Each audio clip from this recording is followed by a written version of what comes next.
Welcome to our channel. నేను మీ Zakir Hussain. Vijay Devarakonda లైగర్కి follow అయిన ఒక ఈక్వేషన్ ఇప్పుడు కింగ్డమ్కి కూడా ఫాలో అవుతున్నట్టు తెలుస్తుంది. సో ఏంటి ఈ ఈక్వేషన్, దీని గురించి తెలుసుకుందాం. ప్రస్తుతం మనతోటి సీనియర్ జర్నలిస్ట్ యజ్ఞమూర్తి గారు ఉన్నారు. వెల్కమ్ చెప్పేద్దాం. Hi sir. హాయ్ జాకిర్. అయితే లాస్ట్ టైం ఒక ఈక్వేషన్ ఫాలో అయినట్టు తెలుస్తోంది విజయ్ దేవరకొండ గారు లైగర్కి. ఇప్పుడు అదే రిపీట్ చేస్తున్నట్టున్నారు సార్ ఇప్పుడు కింగ్డమ్కి కూడా. ఏంటి అసలుకి ఇష్యూ? లైగర్ తర్వాత విజయ్ దేవరకొండ 2 సినిమాలు చేశాడు. ఒకటి ఖుషి, ఇంకోటి ఫ్యామిలీ స్టార్. ఓకే. లైగర్కి ఒక రకమైనటువంటి ఈక్వేషన్ ఫాలో అయ్యాడు రెమ్యూనరేషన్ విషయంలో. ఖుషి ఫ్యామిలీ స్టార్ వచ్చేటప్పటికి ఇంకొక రూల్ ఫాలో అయ్యాడు, ఇంకో ఈక్వేషన్. అదేమిటంటే లైగర్ సినిమా మనకు తెలుసు చాలా భారీ బడ్జెట్ తోటి తయారైంది పూరి జగన్నాథ్ డైరెక్షన్లో. కానీ బాక్స్ ఆఫీస్ దగ్గర డిజాస్టర్ అయింది. అందుకని ఏం చేశాడు ఆయన, మొదట తను ఒప్పుకున్నటువంటి రెమ్యూనరేషన్ ఏదైతే ఉందో, తీసుకున్న రెమ్యూనరేషన్ ఏదైతే ఉందో అది కొంతమేర తిరిగి ఇచ్చేసాడు, రిటర్న్ ఇచ్చేసాడు. అంటే ప్రాఫిట్లు రాకపోవటంతో తను దాన్ని డిస్ట్రిబ్యూటర్లు, నిర్మాతలు ఏదైతే నష్టపోయారో దాన్ని తను కూడా తీసుకొని మళ్ళీ రిటర్న్ ఇచ్చాడు అనమాట. ఓకే. అదే ఖుషి అలాగే ఫ్యామిలీ స్టార్ సినిమాలకు వచ్చేటప్పటికి ఆయన మళ్ళీ మామూలుగా ఎంత రెమ్యూనరేషన్, ఓన్లీ రెమ్యూనరేషనే ఫాలో అయ్యాడు. ఈ ప్రాఫిట్ షేరింగ్ దాని జోలికి వెళ్ళాలి. ఇప్పుడు కింగ్డమ్ అనే ఒక భారీ బడ్జెట్ సినిమా ఆయన చేస్తున్నాడు. అంటే ఖుషి ఫ్యామిలీ స్టార్ వచ్చేటప్పటికి ఈ రెండు కూడా లైటర్ వీన్ సినిమాలు, యాక్షన్ సినిమాలు కాదు. అంటే ఎక్కువగా భారీ బడ్జెట్, భారీ ఖర్చుతోటి యాక్షన్ సీన్స్ ఉన్న సినిమాలు కాదు. కింగ్డమ్ వచ్చేటప్పటికి దాని యొక్క విస్తృతి చాలా పెద్దది, దాని కాన్వాస్ చాలా పెద్దది. ఇందులో భారీ యాక్షన్ సీన్స్ ఉన్నాయి, భారీ యాక్షన్ ఎపిసోడ్స్ ఉన్నాయి. వాటి కోసం నిర్మాతలు చాలా ఖర్చు పెట్టాల్సి వస్తుంది. మనకు తెలుసు ఇది సితారా ఎంటర్టైన్మెంట్స్ బ్యానర్ మీద సూర్యదేవర నాగవంశీ తీస్తున్న సినిమా. గౌతమ్ తెననూరి కూడా తను ఈ స్థాయి బడ్జెట్ తోటి ఇప్పటిదాకా సినిమా చేయలే. తను మనకు తెలుసు మళ్ళీ రావా, అలాగే జెర్సీ సినిమాలతోటి మంచి పేరు సంపాదించుకున్నాడు. జెర్సీని హిందీలోకి కూడా తను రీమేక్ చేశాడు. దాని తర్వాత అతను చేస్తున్నటువంటి సినిమాగా ఇప్పుడు ఈ కింగ్డమ్ ఈ మధ్య వచ్చినటువంటి టీజర్ చూస్తే మనకు అర్థమైపోయింది ఇది ఏ స్థాయి కాన్వాస్ ఫిల్మో. పైగా తన లుక్ కూడా చాలా డిఫరెంట్గా ఉంది. అర్జున్ రెడ్డి తర్వాత మళ్ళీ ఒక రగ్గుడు లుక్ తోటి ఇందులో కనిపిస్తున్నాడు. కాకపోతే ఏంటంటే జుట్టుని బాగా దగ్గరగా కట్ చేసుకొని గుబురు గడ్డంతో కొన్ని మనం జైలు ఎపిసోడ్ కూడా ఉందని తెలుస్తూ ఉంది. ఓవరాల్గా చూసుకున్నప్పుడు అంటే లైగర్ తర్వాత మళ్ళీ ఆ స్థాయి బడ్జెటో లేదా అంతకంటే ఎక్కువ బడ్జెట్తో ఈ సినిమా తీస్తున్నారు అనేటువంటి అభిప్రాయం అయితే కలుగుతుంది. విజయ్ దేవరకొండ మీద ఇంత బడ్జెట్ తోటి సినిమా తీయటం అనేది నిజంగా ఒక సాహసమే ప్రస్తుత సినారియోలో. అయినప్పటికీ కూడా ఆ సబ్జెక్ట్ మీద ఉన్నటువంటి నమ్మకం, అలాగే డైరెక్టర్ గౌతమ్ తెన్ననూరి మీద ఉన్న నమ్మకంతో సూర్యదేవర నాగవంశీ ఆ బడ్జెట్ పెడుతున్నట్టు తెలుస్తుంది. అయితే ఇక్కడ ఇప్పుడు మనం ఏదైతే ఒక ఈక్వేషన్ అనుకుంటున్నామో అది రెమ్యూనరేషన్ సంబంధించినటువంటి ఈక్వేషన్. ఓకే.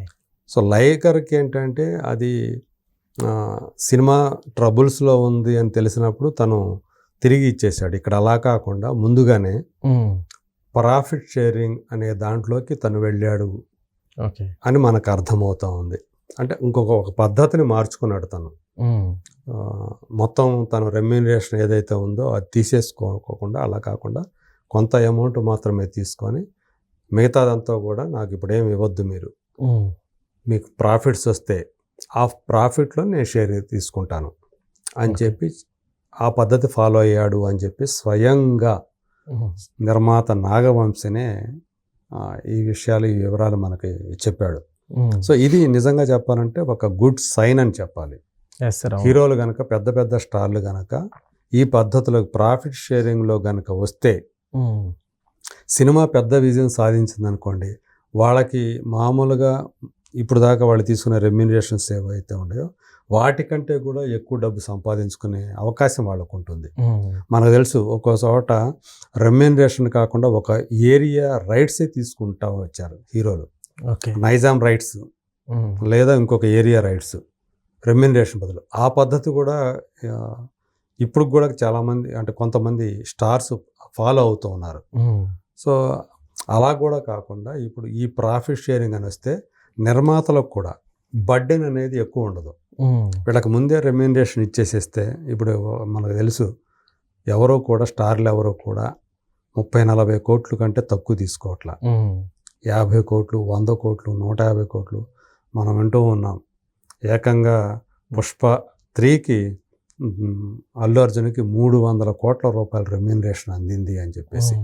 సో అది అంటే ఎంత అబ్నార్మల్ స్టేజ్కి వెళ్ళిపోయిందో రెమ్యునరేషన్ చూడండి. అది పెద్ద విజయం సాధించింది కాబట్టి అది ఓకే, చెల్లుబాటు అయిపోయింది అనుకోవచ్చు. ఒకవేళ ఇన్ కేస్ సినిమా గనక ఆడకపోతే, డిజాస్టర్ అయితే నిర్మాత పరిస్థితి ఏంటి, డిస్ట్రిబ్యూటర్ల పరిస్థితి ఏంటి, డిస్ట్రిబ్యూటర్ల దగ్గర నుంచి కొనుక్కునేటువంటి బయ్యర్ల పరిస్థితి ఏంటి అంటే ఊహించడానికి కూడా భయం వేస్తుంది అనమాట. లైగర్కి ఆ సమస్య వచ్చింది. డిస్ట్రిబ్యూటర్ల దగ్గర నుంచి కొనుక్కున్నటువంటి బయ్యర్లు ఎవరైతే ఉంటారో, ఈ థియేటర్లో మేము వేసుకుంటాం, మాకు ఇవ్వండి అని చెప్పి ఆ థియేటర్ వరకు లేకపోతే ఆ ఏరియా వరకు మళ్ళీ కొనుక్కునే బయ్యర్లు ఉంటారు. అంటే ఒక పెద్ద కాంట్రాక్టర్ నుంచి సబ్ కాంట్రాక్టర్లు ఎలా అయితే వర్క్ తీసుకొని వాళ్ళు చేసుకొని కొనుక్కొని చేస్తారో అలాగే బయ్యర్లు అనేవాళ్ళు ఉంటారు, డిస్ట్రిబ్యూటర్లు కాకుండా. పలానా థియేటర్లో మేము వేసుకుంటాం, మాకు ఇవ్వండి అంటే వాళ్ళే ముందే అడ్వాన్సులు ఇచ్చి డబ్బులు. క్రేజ్ ఉన్నటువంటి సినిమాలకి జరిగేటువంటి ఒక పని ఇదే అనమాట. ఈ తరహాలో బిజినెస్ అనేది జరుగుతూ ఉంటుంది, సినిమాల బిజినెస్.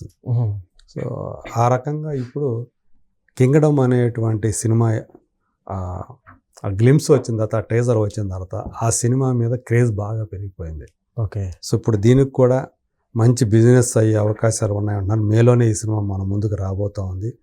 సో ఎలా విజయ్ తన పర్ఫార్మెన్స్ తోటి మనల్ని అలరిస్తాడు ఏంటి అనేటువంటి ఒక క్యూరియాసిటీ మాత్రం అందరిలో కూడా ఉంది. సో మళ్ళీ ఈ సినిమాతోటి బౌన్స్ బ్యాక్ అవుతాడు. ఒకప్పుడు అర్జున్ రెడ్డి, గీత గోవిందం సినిమాల టైంలో తనకి ఎలాంటి క్రేజ్ ఉందో మనకు తెలుసు. మళ్ళీ అంటే లైగర్ తోటి ఎక్కడికో వెళ్ళిపోతుంది అనుకుంటే అది ఇంకా అతనికి నష్టం చేకూర్చింది. అంటే అతను అటెంప్ట్ చేసినటువంటి ఫస్ట్ పాన్ ఇండియా ఫిల్మ్ అది. అనుకోకుండా అది మిస్ఫైర్ అయింది. సో ఇప్పుడు కింగ్డమ్ తోటి మళ్ళీ తను కోల్పోయినటువంటి ఆ గ్లోరీ ఏదైతే ఉందో దాన్ని ఖచ్చితంగా మళ్ళీ తిరిగి తెచ్చుకుంటాడు అనే నమ్మకం అయితే ఆయన అభిమానులతో పాటు సినిమా ఇండస్ట్రీ వాళ్ళు కూడా బాగా నమ్ముతూ ఉన్నారు. ఖచ్చితంగా సితారా ఎంటర్టైన్మెంట్స్ అనేటప్పటికే ఆ బ్యానర్ వాల్యూ దానికి అదనపు వాల్యూని తీసుకొస్తుంది. సో ఖచ్చితంగా ఇప్పుడు కింగ్డమ్ సితారా ఎంటర్టైన్మెంట్స్ బ్యానర్ నుంచి వస్తూ ఉండటం, గౌతమ్ తిన్ననూరు లాంటి ఒక టాలెంటెడ్ డైరెక్టరు. సో ఇప్పటి ఆధునిక ఈ కాలానికి తగ్గ న్యూ ఏజ్ డైరెక్టర్ అనమాట. సో ఖచ్చితంగా అతను విజయ్ దేవరకొండ ప్రేక్షకులు ఎలా అయితే ఆశిస్తారో అలాంటి డిజైనింగ్ తోటి అతని క్యారెక్టర్ని మలుస్తున్నాడు అని చెప్పేసి, మలిచాడని చెప్పేసి చెప్తూ ఉన్నారు. ఖచ్చితంగా ఈ సినిమా విజయ్ దేవరకొండకి పెద్ద హిట్నిచ్చి మంచి అంటే అతను ఇంకొక పెద్ద స్టార్ మెటీరియల్ అనేటువంటి స్థాయికి వెళ్ళాలని చెప్పి మనం కోరుకుందాము. అతను ఇప్పుడు ఏదైతే ప్రాఫిట్ షేరింగ్ అనేటువంటి పద్ధతిలోకి వచ్చాడో అది ఖచ్చితంగా నిర్మాతకు కూడా ఒక రిలీఫ్ అని చెప్పాలి, ఒక కంఫర్ట్ లెవెల్లో ఉంచేదని చెప్పాలి. సినిమా విజయం సాధిస్తే, హిట్ అయిందంటే ఖచ్చితంగా ఆయనకు రావాల్సినటువంటి అమౌంట్ ఖచ్చితంగా మంచి అమౌంటే అతనికి వస్తుంది. సో అందుకని ఈ విషయంలో మాత్రం మనం విజయ్ దేవరకొండని అప్రిషియేట్ చేయాలి. మిగతా స్టార్లు కూడా దీంట్లోకి వస్తాయి. ఇప్పుడు మహేష్ బాబు కూడా SSMB 29కి ఈ ప్రాఫిట్ షేరింగ్ జోన్లోనే ఉన్నాడు. తను కూడా రెమ్యూనరేషన్ ఏం తీసుకోవట్లా. సో అట్లా అందరూ కూడా ఆ పద్ధతి ఫాలో అయితే నిర్మాతకి సినిమా మీద ఎక్కువ బడ్జెట్ పెట్టడానికి, ఆ నిర్మాణ విలువలు కనిపించడానికి, అంటే ఖర్చు అంతా కూడా సినిమా మీద పెట్టడానికి వాళ్ళకు కూడా వెసులుబాటు ఉంటుంది. దాంతో క్వాలిటీ పెరుగుతుంది, సినిమా క్వాలిటీ పెరుగుతుంది. డెఫినెట్గా సినిమాకి ఇది మేలు చేకూరుస్తుందని మనం నమ్ముదాము. కింగ్డమ్ సినిమాకి ఏదైతే విజయ్ ఫాలో అవుతున్నాడో అదే అతనికి మేలు చేకూరుస్తుంది, సినిమాకి మేలు చేకూరుస్తుంది అని చెప్పేసి ఎక్స్పెక్ట్ చేయొచ్చు. హిట్ అయితే అతను ఖచ్చితంగా మంచి ఆదాయమే దీనివల్ల వస్తుందని చెప్పేసి కూడా మనం నమ్మవచ్చు. Okay sir, thank you.